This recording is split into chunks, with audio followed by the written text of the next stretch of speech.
자, 이제 레위기 23장의 말씀을 통해서 하나님께서 이스라엘 백성들에게 주신 7개의 명절을 우리가 함께 살펴보고 있습니다. 이스라엘 백성들에게는 대대로 영원한 법규로 이 7개의 명절을 하나님께서 주셨습니다. 그래서 이스라엘 백성들은 매년 1년에 한 번씩 정해진 날에 이 그 명절을 이렇게 지켜야만 했습니다. 이 각각의 명절들은요, 역사의 예언을 다루고 있는 거죠. 역사의 역사와 또 그 예언된 내용을 이렇게 다루고 있습니다. 그래서 앞으로 이루어질 일들, 그 일들을 이제 그림자로서 이렇게 보여주셨는데요. 골로새서 2장 16절 17절에 보시면 기록이 되어 있습니다. 오늘날의 이 그리스도인들은 이 명절을 지킬 필요가 있는가 하는 것이죠. 지킬 필요는 없습니다. 그럼에도 불구하고 왜 우리는 이스라엘에게 주신 이 명절을 배워야 하는가 하는 것이죠. 그 이유는 이 7개의 명절은 예수 그리스도의 그 사역과 깊은 연관을 가지고 있기 때문에 그러합니다. 그리고 이 명절을 통해서 우리는 문자적으로 지키지는 않지만 영적인 교훈을 여기서 얻고자 하려고 하는 것입니다. 그래서 7개의 명절은 이제 봄의 명절과 가을의 명절로 이렇게 구분된다 이렇게 말씀을 드렸고요. 봄의 명절은 네 가지가 있고 가을의 명절은 이제 3가지로 구성이 되어 있습니다. 그래서 봄의 명절은 이제 첫 번째 유월절, 그다음에 무교절, 그리고 초실절, 오순절로 이렇게 구성이 되어 있습니다. 그래서 이 유월절은요, 예수님의 그 죽으심으로 이렇게 성취가 되었고요. 무교절은 예수님의 묻히심으로, 그리고 초실절은 예수님의 부활하심으로 이미 이제 성취가 되었습니다. 그리고 초실절로부터 이제 그 7주, 그러니까 77이 49일을 이렇게 헤아리고서 그 다음 날이 바로 이제 오순절이 되는 거예요. 오순절. 그래서 오순절은 성령님의 강림으로 이렇게 성취가 이루어졌습니다. 그다음에 이제 그 한 4개월 정도의 공백 기간이 지나서요. 이제 가을의 명절이 이제 시작하게 되는데 가을의 명절은 이제 나팔절, 속죄일, 그리고 초막절 또는 장막절이라고 하는 명절이 이렇게 있게 됩니다. 이것은 이제 아직 이제 성취는 안 되었고요. 예수 그리스도의 이 오심을 통해서 이것은 성취될 그런 사건이 이제 되겠습니다. 나팔절은 이제 예수님의 공중 재림과 연관이 되어 있습니다. 그리고 속죄일은 예수님의 지상 재림, 그리고 이 초막절, 장막절은 예수님의 그 지상 통치와 이렇게 연관되어져 있는 그런 명절로 보시면 되겠습니다. 그래서 지난 시간에 이제 우리가 유월절과 무교절을 좀 알아보았고요. 오늘 이 시간에는 초실절에 대해서 한번 살펴보는 그런 시간을 갖도록 하겠습니다. 이 초실절은 이제 예수님의 부활과 연관되어 있는 그런 명절이 이제 되겠는데요. 이 초실절의 날짜를 좀 헤아리는 법을 좀 이제 말씀을 드리도록 하겠습니다. 유월절은 1월 14일이에요. 1월 14일. 그러니까 첫째 달 14일, 14번째 날이 유월절이 되겠고요. 그리고 그 다음 날부터 무교절이 진행되는데 15일부터 21일까지 7일간이 이제 또 무교절의 기간이 이제 되겠습니다. 그래서 하나님께서는 이스라엘 백성들에게 그 유월절을 이제 첫 번째 달로 이렇게 삼아 주신 거예요. 첫 번째 해, 첫 번째 달로 이렇게 삼아 주시게 되었습니다. 그 이유는 무엇이냐면 유월절을 기점으로 해서 이제 이집트의 그 노예로 있다가 이제 해방된 날이죠. 그것을 기념으로 해서 유월절이 이제 이스라엘의 그 어떻게 보면 건국 기념일과 같은, 우리로 얘기하면 뭐 8.15 광복절, 개천절과 같은 그런 첫 번째 해, 첫 번째 달로 이렇게 이해하시면 되겠습니다. 그래서 이제 이 성경에 보시게 되면 첫째 달을 이제 어떻게 표현을 해주고 있냐면 니산월이라고 하는 거예요. 니산월. 니산월. 그래서 니산월 하면 이제 어떤 명절과 연관이 생각을 하셔야 되냐면 유월절하고 연관을 하셔야 된다는 거예요. 니산이라고 하는 것이 첫 번째라고 하는 뜻이에요. 그래서 니산월 이렇게 하면 직감적으로 유월절, 무교절 이 그 명절을 우리가 이제 기억을 해두면 되겠습니다.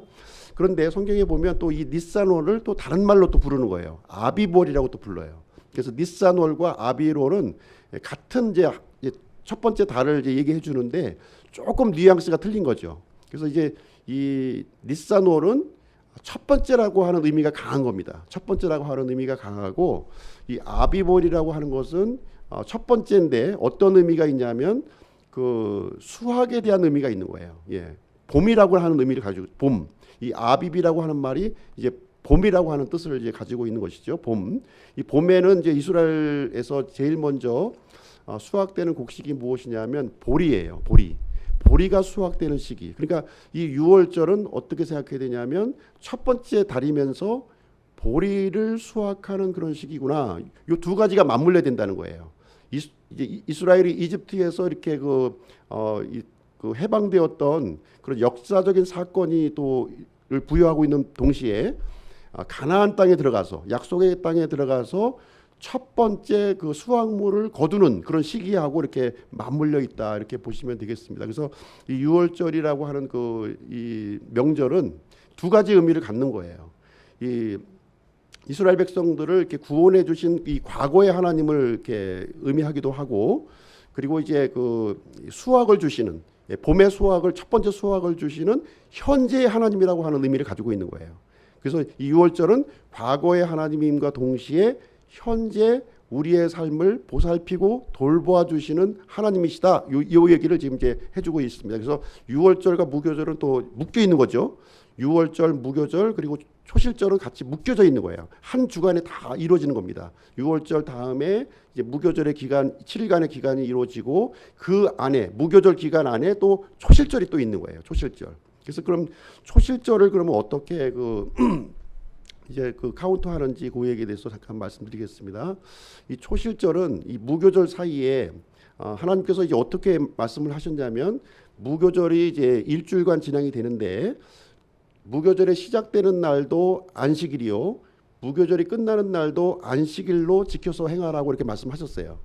그래서 이 안식일은 어떤 안식일이냐면 하이 사베스 해가지고서 큰 안식일을 얘기하는 거예요. 큰 안식일. 그러니까 일반적인 안식일이 아니라 명절에 시작되는 날과 이 끝나는 날은 큰 안식일, 특별한 안식일이라는 거죠. 특별한 안식일로 이렇게 지켜야 될 것을 얘기해주고 있고, 그다음에 일반적인 안식일이 또 있는 거죠.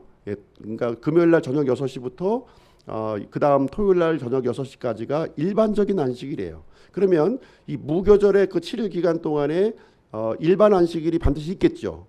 반드시 포함이 될 겁니다. 그 일반 안식일의 다음 날이 이제 초실절이 되는 거예요. 초실절. 그래서 예수님의 예를 우리가 이제 살펴보시게 되면 예수님은 이제 목요일 날 이제 돌아가신 거죠. 목요일 날 유월절 날 이제 돌아가셨고, 그 다음 날은 어떤 달이에요?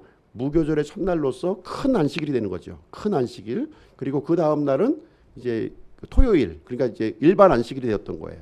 그래서 일반 안식일 다음 날 주일 날 이제 예수님은 부활을 이제 하시게 되었다 이렇게 보시면 되겠습니다. 그래서 이 초실절의 날짜는 조금씩 바뀔 수가 있는 거예요. 예를 들어서 이제 그 예수님의 경우는 무교절 둘째 날이 이제 그 토요일이 걸렸는데 그 또 다른 해의 경우는 이제 중간에 가 있을 수도 있는 거죠. 그러면 이제 좀 그 안식 후 첫날이 항상 무교절 안에 있는 안식 후 첫날이 초실절에 해당이 되는구나 이렇게 이제 이해하시고 받아들여 주시면 될 것 같습니다. 그래서 초실절은 이제 그 예수님께서 부활하신 날이에요. 부활하신 날이어서 사실 이제 이 날짜로만 본다면 요 초실절 이 이스라엘 그 민족이 이렇게 지켰던 이 초실절이 부활절이 되는 게 맞습니다. 그렇죠? 요 초실절을 이제 부활절로 이제 우리가 지키는 것이 맞는 거죠. 그런데 현재 오늘날 교회에서는 이제 어떤 날을 부활절로 지키고 있느냐? 3월 21일 춘분이죠. 춘분이 지나서 첫 번째 만월 보름이 되는 달이 있고 거기에 해당되는 그 주의 주일날 이제 우리가 부활절로 지키는 거예요. 그러니까 그 이 구약에서 얘기하고는 초실절의 날짜 카운트하고 지금 이제 우리 교회에서 일반적으로 부활주를 지키는 날짜의 카운트가 좀 이제 상이하다는 것을 우리가 이제 알 수가 있죠. 그 내용 면에서 좀 틀린 거예요. 내용 면에서도 지금 이제 그 교회 부활절은 이제 어떻게 이제 진행을 하고 있냐면 보통 이제 토끼가 나오고 그죠? 토끼가 왜 나오는지 모르겠는데 토끼가 나오고 그다음에 삶은 달걀이 나오는 거예요. 삶은 달걀이 어떻게 부화가 되는지 나는 이제 이해를 할 수가 없지만 하여튼 토끼와 이제 삶은 달걀이 나오는 거죠. 그래서 이 근원을 이렇게 찾아가 보면 이제 초실절에 사실 이제 우리가 근거를 잡아야 되는데 초실절의 근거보다는 이교도의 어떤 그 우상 숭배와 연관이 있는 거예요. 그 여신 숭배, 봄의 여신을 숭배하는 그런 의식과 이제 깊은 연관이 있는 것이지 사실 이제 그 오늘날 교회에서 지금 지켜지고 있는 이런 부활절은 이런 그 실질적으로 예수님이 부활하신 날인 초실절과는 좀 이렇게 무관한 시기적으로나 그 내용적 면에서 이제 좀 다른 부분을 지금 섬기고 있다 이렇게 보시면 되겠습니다. 그러면 이스라엘 백성들이 초실절을 그럼 어떻게 지키느냐 하는 것을 좀 한번 말씀을 드리도록 하겠습니다. 오늘 본문 9절 10절을 한번 보실게요. 9절 10절.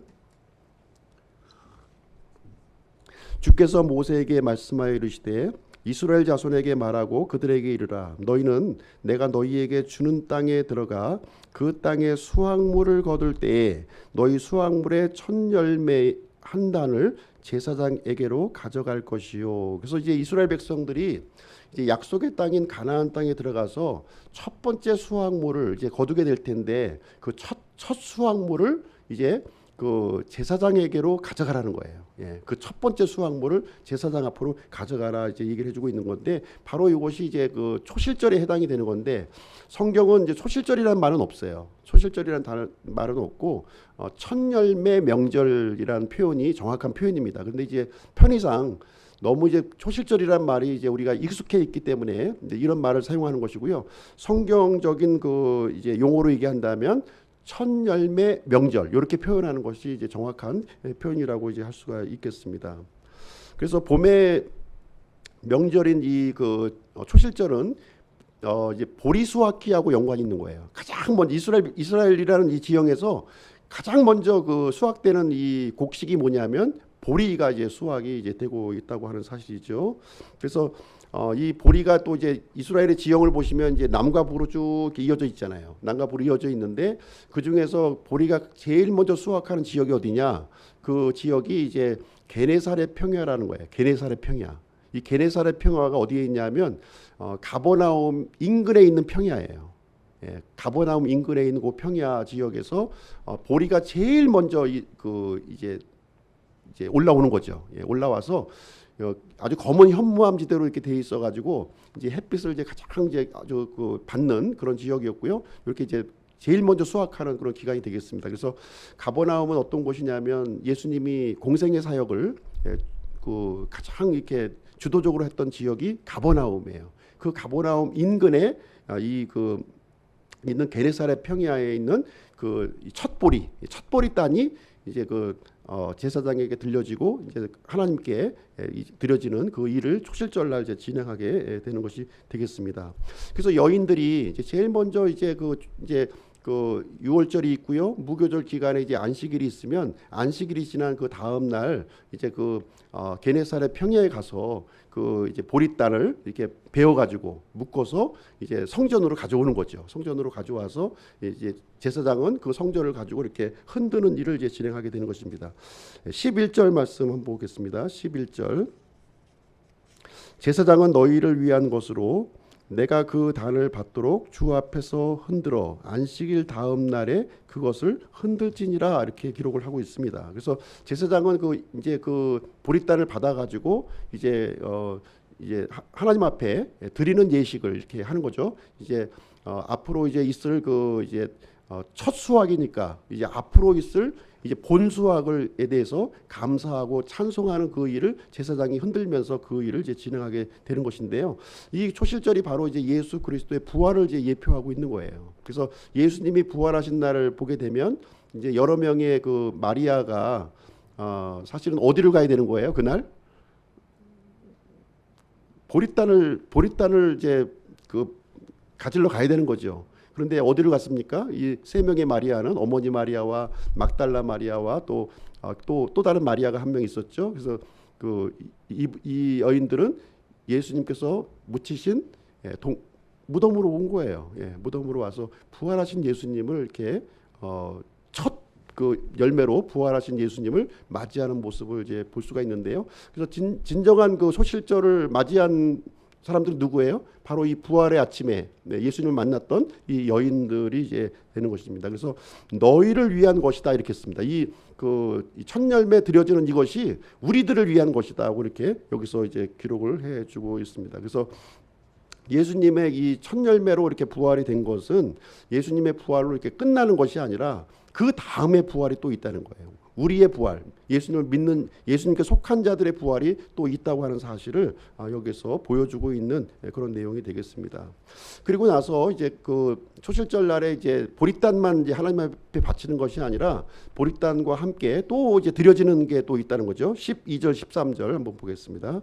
너희는 그 단을 흔드는 날에 1년 되고 흠없는 어린 순양을 번지 헌물로 주께 드리며 그것의 음식 헌물로는 기름을 섞은 고운 밀가루 10분의 2 에바를 불로 예비하여 주께 드리는 헌물로 삼아 향기로운 냄새가 되게 하고 그것의 음료 헌물로는 포도즙 4분의 1 흰을 쓸지니라. 그래서 이 보리단이 이렇게 하나님 앞에 드려지기 위해서는 또 전제되는 것이 또 있다는 거예요. 전제되는 것이 무엇이냐면 요 세 가지 헌물이 또 드려지잖아요. 번지 헌물과 그리고 음식 헌물 그리고 음료 헌물이 이제 드려지게 되는데 요 각각이 또 예표하는 게 있다는 것이죠. 이 번지 헌물은 뭐냐면 예수 그리스도의 희생하심을 보여주고 있는 거예요. 그리고 이 음식 헌물은 예수 그리스도의 죄 없는 삶을 우리에게 보여주고 있는 것이고요.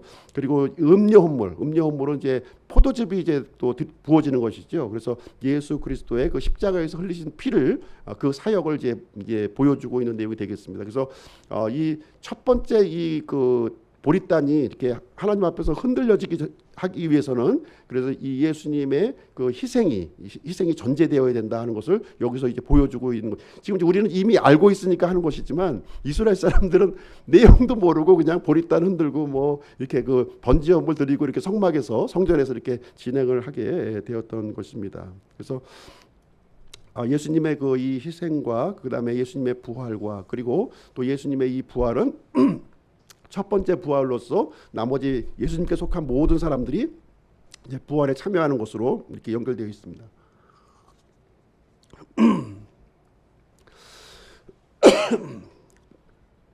그래서 이제 첫 번째 드려지는 것이 처음 것 이것이 하나님의 소유라는 거예요. 그렇죠? 그 얘기를 해주고 있습니다. 14절 한번 볼게요.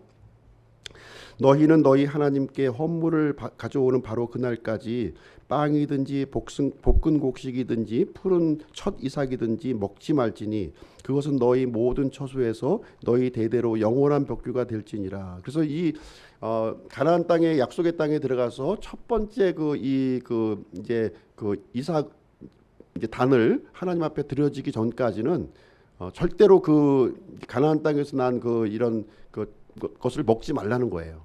먹지 말라 이 얘기를 해주고 있는 것이죠. 하나님께 드려지고 난 다음에 첫 번째 것이 하나님 앞에 드려진 다음에 그 다음에 이제 먹으라는 거예요. 먹을 것을 이제 말씀해주고 있는데요.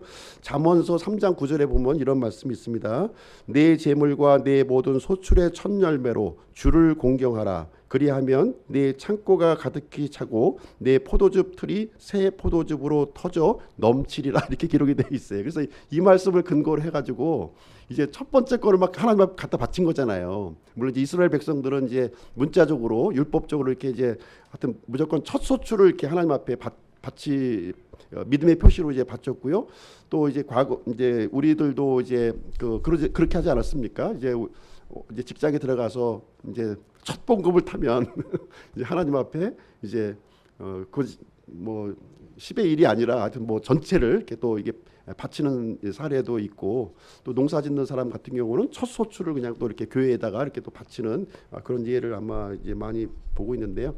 이제 첫 열매를 이제 구별해서 이렇게 하나님께 바친다 구별해서 바치는 거 이것은 뭐 이 율법적으로 이것 때문에 뭐 복 주시고 이제 그런 건 아니겠지만 이 정신은 대단히 중요한 거예요. 네.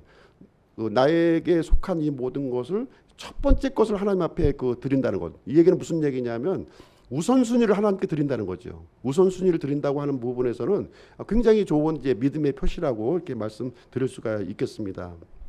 그래서 문자적으로 이렇게 뭐 이것을 우리가 뭐 농사를 지어서 첫 번째 열매를 뭐 바치고 뭐 이런 차원이 아니라 나의 삶 가운데에서 가장 중요한 것, 이런 것들을 먼저 구별해서 하나님 앞에 드리는 거죠.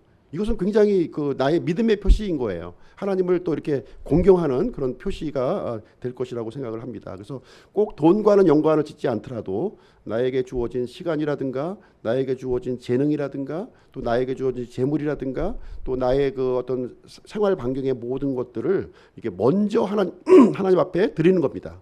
그리고 나서 나머지 것을 가지고 이제 내가 이제 삶을 살아가는 거죠. 그래서 하나님께 드리는 것을 내가 쓸 거 다 쓰고 그렇죠? 쓸 거 다 쓴 다음에 나머지 찌끄레기를 하나만 바치는 그런 게 아니라 이제 우선적으로 먼저 구별해서 드리는 이런 마음은 좋은 마음이라고 생각을 합니다. 그래서 우리가 드려지는 이제 믿음도 마찬가지인 것 같아요. 믿음도 우리가 이제 기도하고 성경 읽고 예배에 참석하잖아요. 예, 그럴 때도 남는 시간에 이제 우리가 하는 것이 아니라 먼저 기도 시간을 할애하고 먼저 성경 읽는 시간 할애하고 먼저 예배 드리는 사람 먼저 할애하고 그 다음에 나의 삶을 맞춰 나가는 거예요. 이것이 바른 믿음의 모습이다 하는 것을 얘기를 해주는 겁니다. 먼저 무조건 뭐 첫째 것을 하나님께 바치라 이런 뜻이 아니라 우리가 이 의미를 우리가 삶 가운데 이렇게 적용을 이런 마음 자세로 우리가 해야 될 것을 말씀해주고 있습니다. 그래서 요즘에 코로나 사태 때문에 이제 영상 예배로 이제 드리는 사람들이 이제 많이 이제 발생이 되고 있고요. 그래서 예배의 어떤 대안으로 지금 이제 많이 또 이렇게 올라오고 있는 그런 상황이 되겠습니다. 뭐 영상 예배를 드린다, 뭐 이렇게 현장 예배를 드린다 하는 것이 뭐 어느 것이 낫다, 어느 것이 모자르다 얘기는 할 수는 없는 것 같아요. 이렇게 현장 예배에 와 있더라도 몸만 와 있다면 뭐 의미가 없는 것이 아니겠습니까? 또 오히려 영상 예배로 이렇게 드린다 할지라도 진짜 이 나의 삶의 우선순위를 하나님 앞에 드리면서 이렇게 영상 예배에 참여한다면 그것이 더 올바를 수도 있다는 것이죠. 그렇죠? 그래서 우리가 이제 불가피한 경우 우리의 마음이 중요하다는 거예요. 마음이. 그래서 불가피해서 내가 이제 교회에 오지 못하고 그러면 진짜 멀리 떨어져서라도 저쪽 뭐 캘리포니아나 뭐 호주에 가 있어서도 내가 참여할 수 있는 거 아니겠습니까? 근데 올 수 있다면 오는 것이 또 바른 믿음의 표현이라고 또 생각을 할 수가 있는 것이죠. 그래서 올 수 있는데도 불구하고 영상 예배로 이렇게 하는 것은 그것은 또 올바른 모습이라고 또 볼 수도 없다고 볼 수도 있는 것이고요. 그래서 뭐가 낫다 이제 모자르다 할 수는 없지만 이것이 우리의 마음 자세가 어떤 마음 자세로 우리가 참여하느냐 하는 것이 중요한 것 같습니다. 그래서 어쨌든 사람이 좀 약하다 보니까 그래도 같이 모여서 이렇게 격려하고 또 이렇게 하는 모습이 더 나의 믿음 생활에는 더 좋을 것이라고 이렇게 생각을 하고 있습니다. 초실절이 갖는 의미에 대해서 좀 말씀을 드리도록 하겠습니다. 죄송합니다. 초실절에 드려지는 이 하나님 앞에 드려지는 이 한 단, 처음 배워진 이 한 단은 전체를 대표한다는 거예요. 전체를 이제 대표하는 것으로 이제 하나님 앞에 드리는 것입니다. 뿐만 아니라 이 첫 열매는 이제 완전한 수확을 이렇게 예표하고 있다는 거죠. 앞으로 이제 요 한 단 드려지는 것은 끝나는 것이 아니라 이 한 단을 시점으로 해서 이 아주 엄청난 이 메인 수확이 우리에게 이제 준비되어질 것을 우리에게 예고해주는 그런 내용이 되겠습니다. 그런 의미로 해서 이제 하나님 앞에 그 한 단을 이제 하나님 앞에 드리게 되었던 것입니다. 그리고 이 한 단에는 이제 곡식 알갱이가 여러 개 포함되어 있는 거죠. 그렇죠? 그래서 이 한 단이 이제 예수님을 이제 예표한다면 예수님에 속한 이 알갱이들, 수많은 알갱이들이 함께 그 예수님의 부활에 참여한다 하는 것을 여기서 이제 예표적으로 우리에게 보여주고 있다 이렇게 볼 수가 있겠습니다. 그리고 이제 이 부활이라고 하는 것은 첫 열매가 이렇게 순차적으로 이렇게 드려졌던 것처럼 예수님의 부활도 순차적으로 이렇게 차례대로 자기 차례대로 이렇게 그 진행이 된다고 하는 사실이에요. 예수님의 부활이 먼저 이루어지고 그 다음에 예수님에 속한 사람들이 나중에 이렇게 부활에 참여하게 되는 그러한 일이 이제 순차적으로 이루어지게 되는 것입니다. 두 번째 이 초실절의 의미는 무엇이냐면 예수님의 이 부활 이 사건은 어느 날 갑자기 생긴 것이 아니라 성경에 예언된 사건이라는 거죠. 이 성경 기록대로 말씀대로 예수님은 죽으셨고 말씀대로 예수님은 묻히셨으며 말씀대로 이제 묻히셨으며 또 말씀대로 또 부활하신 거예요. 그것이 다 성경에 이미 예표적으로 기록되어 있다 하는 것을 얘기를 해주고 있습니다. 그러면 어느 성경에 예수님의 부활을 예표를 해주고 있는가, 그 부분에 대해서 말씀을 드리도록 하겠습니다. 첫 번째는 어디냐면 이 아브라함이 이삭을 바쳤던 그 모리아 사건이에요. 아브라함이 이삭을 번제물을 바쳤던 그 모리아 사건이 예수님의 부활을 예표하고 있다, 이렇게 우리에게 알려주고 있는 거예요. 그래서 이 아브라함이 그 이삭을 바치라고 하는 그 명령을 하나님으로부터 받았습니다. 그래서 하나님이 지시하신 그 모리아 산으로 이제 가게 됐죠. 가가지고 거기서 이제 이삭을 바치려고 할 때 사환들에게 이렇게 얘기합니다. 이 사환들은 여기 좀 종들은 여기 좀 머물러 있어라. 우리는 이제 이삭과 함께 번제 헌물을 이제 드리기 위해서 이제 올라가는 상황에서 어떤 표현을 이제 하게 되냐면 이렇게 표현합니다. 아브라함이 자기 청년들에게 이르되 너희는 나귀와 함께 여기에 머무르라. 나와 아이는 저기에 가서 경배하고 너희에게 다시 돌아오리라, 이렇게 얘기합니다. 그래서 분명히 지금 이제 아브라함은 이삭을 번제 헌물로 바치기 위해서 올라가고 있는 중이었어요. 근데 지금 이제 산 아래에서 지금 기다리고 있는 이 청년들에게는 뭐라고 얘기하냐면 나와 이 아기는 하나님을 경배하고 그리고 난 후에 다시 너희들에게 돌아올 것이다. 이 아이와 함께 같이 돌아올 것을 얘기를 해주고 있는 거예요. 비록 번제 헌물로 바쳐서 이삭이 죽는다 할지라도 다시 부활한다고 하는 사실을 이 아브라함은 그 믿음을 갖고 있었다는 거예요. 늙은 나이에 이 이삭을 주신 그 하나님께서는 이삭이 번제 헌물로 드려진다 할지라도 다시 살려주실 그 하나님을 아브라함은 믿고 있었다 하는 것을 이 모리아 사건을 통해서 우리에게 알려주고 있는 내용이 되겠습니다. 그 두 번째는요, 어디 성경에 기록이 되어 있냐면 이 요나 사건을 통해서 또 알려주고 있는 거예요. 이 요나는 고래 뱃속에 들어갔다가 3일 만에 이렇게 살아나온 사건이에요. 그 사건을 예수님께서 그대로 자신에게 적용해서 이렇게 말씀을 하십니다. 뭐라고 말씀하시냐면 마태복음 12장 39절 40절에 기록되어 있는데요. 요나가 밤낮으로 사흘 동안 고래 뱃속에 있었던 것 같이 사람의 아들도 밤낮으로 사흘 동안 땅의 심장부에 있으리라, 이렇게 말씀을 해주셨거든요. 그래서 요나가 이루어진 그대로 예수님께서도 죽으시고 묻히신 다음에 3일 만에 부활할 것을 요나의 표적을 가지고서 우리에게 말씀해 주셨고요. 그 말씀대로 진행이 된 거예요. 그리고 또 세 번째로 우리가 볼 수 있는 것은 시편 16편에 이제 그 내용이 또 기록이 되어 있어요. 시편 16편에. 이 시편 16편에 있는 내용을 사도행전 그 2장에 가서 보시면 이 사도 베드로가 이스라엘 백성들 앞에서 선포하는 그 메시지 속에 시편 16편 10절 말씀이 거기에 기록이 되어 있는 거예요. 물론 이제 시편의 말씀은 다윗이 기록한 시편입니다. 다윗이 기록한 시편임에도 불구하고 이 시편 기록이 예수 그리스도의 부활하심을 지금 이제 나타내고 있다고 하는 사실을 이제 베드로가 이스라엘 백성들에게 선포하는 그런 내용이 되겠습니다. 10절 말씀을 제가 읽어드릴게요. 시편 16편 10절. 이는 주께서 내 혼을 지옥에 남겨두지 아니하시고 주의 거룩한 자가 썩음을 보지 아니하게 하실 것이기 때문이라. 그래서 당연히 무덤 속에 들어가면 썩어야 되는 것이죠. 썩어야 되는 것이지만 주의 거룩한 자, 그러니까 그리스도를 얘기하고 있는 거예요. 이 그리스도께서 썩음을 보지 않게 해 주실 것이다 하는 내용이 시편 기록에 이렇게 기록되어 있어서 예수님은 성경에 기록된 대로 그대로 예수님은 부활하셨다 하는 것을 우리에게 알려주시고 있는 내용이 이제 되겠습니다. 그리고 이제 이 예수님의 첫 열매는 영어로 보시게 되면 first fruits, 이렇게 복수형으로 되어 있어요. 복수.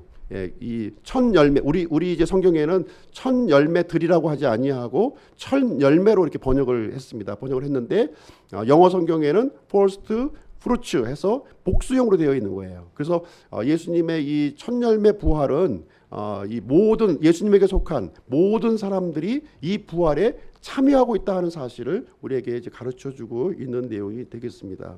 그래서 예수님에게 속한 자들, 이제 속한 자들이 이제 부활이 순차적으로 이렇게 이루어지게 되는 것이죠. 예수님이 첫 번째 부활로 이렇게 이루어지게 되었고, 그 다음에 이제 메인이 되는 그 부활이 이제 그 교회의 휴거 사건으로 이제 우리에게 이루어지게 됩니다. 그리고 나서 이제 그 다음에는 이제 이삭 죽기 이제 수확이 이루어지는 거죠. 우리가 룻기에 보시게 되면 이제 본 수확이 있고, 그 다음에 이제 그 룻이 또 이삭을 줍지 않습니까? 이런 것처럼 이제 그 남은 사람들을 또 이렇게 수확하는 그 과정이 있다는 거예요.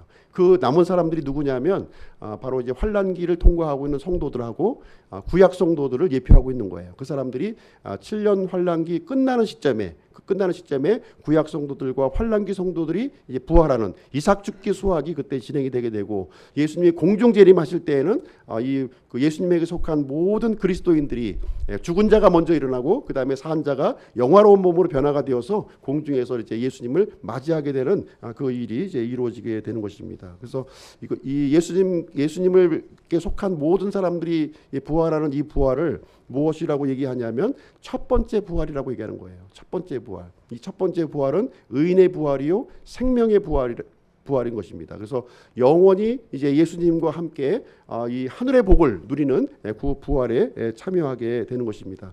그리고 나서 이제 천년이라는 기간이 지나게 되면 두 번째 부활이 또 있는 거예요. 두 번째 부활. 그 두 번째 부활은 어떤 부활을 얘기하냐면 악인의 부활이에요. 이건 저주의 부활입니다. 죽은 자들의 부활이에요. 이 부활은 이제 하나님께서 강제적으로 부활을 시킵니다. 예. 바다 속에서도 끄집어내고 또 땅 속에서도 끄집어내고, 하여튼 뭐 물고기 뱃속에서라도 끄집어내어서 다 부활시킵니다. 그래서 이 크고 이 흰 왕좌 심판에 다 참여하게 하고, 그 사람들을 이제 자신의 그 행위에 따라서 영원한 불호수로 이렇게 집어넣는 그런 부활이 이제 남아 있습니다. 그래서 첫 번째 부활에 참여한 사람들이 복이 있다고 이렇게 말씀해 준 거예요. 이 복된 부활에 우리가 참여해야 되는데, 이 복된 부활에 참여하기 위해서 어떻게 해야 되느냐? 첫 열매 되신 예수 그리스도를 우리의 그 구원자와 이제 주님으로 영접해야 된다는 거예요. 영접하면 그 첫 번째 부활로 우리가 참여해서 같은 영광을, 예수님과 누리는 그 같은 영광을 누리게 될 것을 우리에게 말씀을 해주고 있는 내용이 되겠습니다. 그래서 이 부활이라고 하는 것은 이 그리스도인의 핵심 신앙이에요. 핵심 신앙. 예, 핵심 신앙입니다. 그래서 이 초실절을 통해서 이제 앞으로 이제 우리 성도들의 부활이 이제 예견되어 있는 것이죠. 예견되어 있는 것입니다. 그래서 이 부활이라고 하는 것은 우리가 지금 힘든 세상을 우리가 살아가고 있어요. 이렇게 병이 들기도 하고 나이가 들기도 하고 여러 가지 힘든 삶을 이렇게 우리가 살아가고 있지만, 이 예수님과 함께 이제 부활의 소망을 우리가 붙들을 때 이것이 우리에게 위로와 격려와 소망이 된다고 하는 사실이라는 사실입니다. 그래서 고린도전서 15장에 보시게 되면, 만약에 우리 부활이 없다면, 그 사도 바울이 이렇게 표현을 한 거예요. 만약에 우리 그리스도인들에게 부활이 없다면 어떻게 하느냐? 그러면 우리의 선포하는 이런 복음도 헛것이요, 우리의 믿음도 헛것이라는 거예요. 예. 그러나 부활이 확실하기 때문에 우리의 믿음과 우리의 그 복음이 절대로 헛된 것이 아니라고 하는 사실을 우리에게 알려주고 있는 그런 내용이 되겠습니다. 그래서 오늘은 이제 초실절에 대해서 함께 살펴보는 그런 시간을 가졌고요. 예수 그리스도의 부활과 성도들의 부활을 이렇게 보여주는 그런 이스라엘의 명절이 되겠습니다. 그래서 예수님께서는 죄와 죽음을 이기시고 승리를 하셨고요. 우리에게 동일한 부활을 우리에게 허락해 주시게 되었습니다. 그래서 이 부활하신 그리스도와 함께 매 순간 우리는 승리하는 삶을 우리가 살아가기를 주님의 이름으로 축원드립니다. 잠깐 기도하는 시간을 갖도록 하겠습니다. 우리를 위해서 죽으시고 이 부활하신 주님께 감사를 드리고요. 이 부활 소망을 붙들고 우리가 승리의 삶을 살아갔으면 좋겠습니다. 이 부활은 우리에게 위로와 격려와 소망이 주는 그런 메시지가 되겠습니다. 그래서 이 땅의 삶을 살아가면서 부활 소망 바라보면서 주님의 일을 넘치게 하는 우리 그리스도인들이 되기를 간절히 바랍니다. 잠깐 한 1, 2분 정도 기도하시고요. 우리 이은복 형제님 마무리 기도하고 이렇게 마치도록 하겠습니다.